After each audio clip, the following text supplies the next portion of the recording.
Hello everybody, Gary Crosby here, Action Coach, Business Coach in Peterborough. In this next video in the sales series, we're going to be looking at actually making the sale. I've got 3 great ideas that I want to share with you.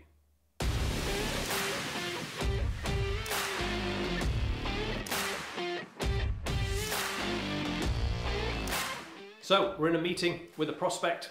We're talking about the benefits and features of our product or service. The first thing I want you to look out for is buying signals. It might be that the prospect is actually going to tell you that they are ready to buy. They might say, what kind of availability have you got? Do you take credit cards? How soon can you get started? Those kind of things should prompt you to stop, take a deep breath, and move on to talk specifically about what you think is exactly right for them. Don't ignore a buying signal. Now, the second idea that I want you to think about is the idea that you can prompt the prospect to tell you what they think about your product or service. It's called taking a temperature check, and it doesn't require very much. You could use a really short phrase like, what do you think?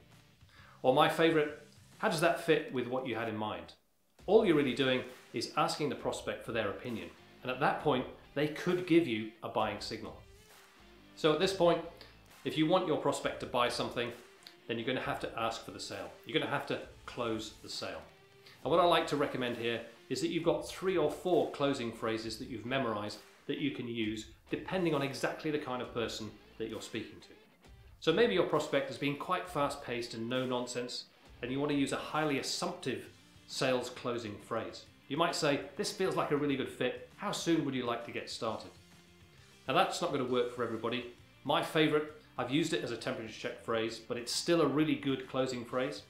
How does that fit with what you had in mind? It's a beautiful open question that will allow your prospect to tell you exactly what they need to make the decision.